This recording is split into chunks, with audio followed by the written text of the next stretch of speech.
السلام علیکم ورحمۃ اللہ وبرکاتہ۔ ایک بار پھر اسی کورس میں جس کا نام ہے دل بدل دے، اور اس وقت موجود ہیں ہم 5 منٹ کے مدرسے میں۔ جیسا کہ آپ سب کو معلوم ہے کہ 5 منٹ کے مدرسے میں 5 منٹ کا مدرسہ ہر روز آتا ہے، ماہ سال کی کہانی آتی ہے اور دل بدل دے کے اسباق آتے ہیں۔ دل بدل دے ایک ایسا کورس جس پہ ہم اپنے دل کے اوپر محنت کرتے ہیں کہ ہمارا دل سچ مچ خشیت والا دل بن جائے، سچ مچ اللہ کا عرش بن جائے۔ دل ہے کیا چیز، دل کا فائدہ کیا ہے، اور دل کے اندر ظلمت کا نقصان کیا ہے؟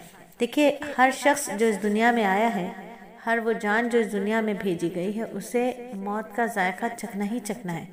تو آخری وقت جب آئے گا نا ہمارا، اور اس کی جو کیفیت ہوگی، حدیث مبارکہ میں آتا ہے کہ کسی آدمی کے انتقال کا وقت قریب آتا ہے اور ملائکہ نزع روح کرتے ہیں تو ہاتھوں کو اور پیروں کو سونگھتے ہیں، اور دماغ کو اور دیگر بدن کو بھی سونگھتے ہیں، اور ایمان کی خوشبو سونگھنا چاہتے ہیں۔ دل میں اگر ایمان ہے تو ہاتھ پیر میں بھی اس کے اثرات رچے بسے ہوں گے، ہاتھوں کو بھی سونگھتے ہیں کہ ان میں ایمان کی خوشبو ہے یا نہیں۔ تو دیکھیے، اصل خوشبو کا مرکز تو دل ہے، مگر اعضاء پر اس کا اثر پہنچتا ہے، اعضاء پر اس کے اثرات پہنچتے ہیں۔ جیسے خوشبو کا مخزن تو باغ ہے اور پھول ہیں، مگر کپڑوں سے بھی خوشبو آنے لگتی ہے۔ باغ والی خوشبوؤں کے اثرات سے جہاں جہاں ہوا پہنچے گی وہ شے معطر ہوتی چلی جائے گی۔ بہرحال مطلب یہ ہے کہ انسان کے اندر دل جو ہے وہ اصل ہے، اور اگر اس کو درست کیا جائے گا تو اس کی درستگی کی پہلی بنیاد ایمان ہے۔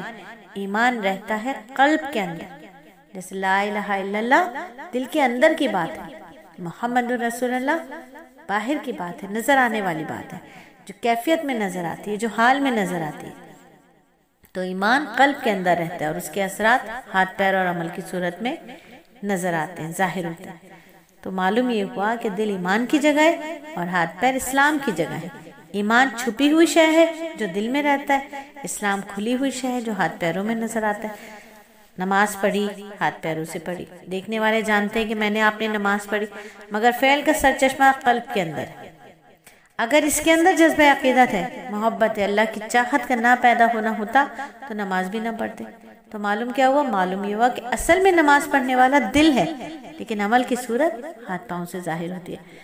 ایمان کا محل دل ہے، اس کے اثرات جب ہاتھ پیروں پر آتے ہیں تو اسلام بن جاتے ہیں۔ چونکہ ایمان پوشیدہ شے ہے اور اسلام ظاہر شے ہے، اسی لیے حدیث میں فرمایا کہ ایمان چھپی ہوئی چیز ہے جس کو دل لیے ہوئے ہے، اور اسلام کھلی ہوئی شے ہے جو ہاتھ پیروں پر ظاہر ہوتی ہے۔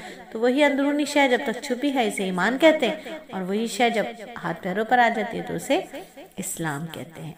تو ہم نے اسلام کو سیکھنا ہے، ہم نے ہاتھ پیروں تک ایمان کو لے کر آنا ہے، لیکن پہلے دل کے اندر تو ایمان آ جائے۔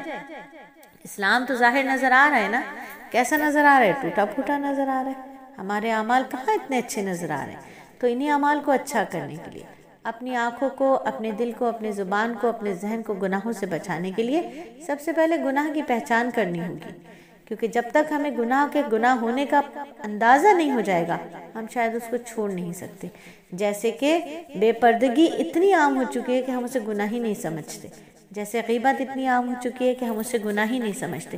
تو کل کے سبق میں ہم نے غیبت کے بارے میں جانا تھا، آج ہم جانیں گے کہ غیبت اور چغل خوری میں کیا فرق ہوتا ہے۔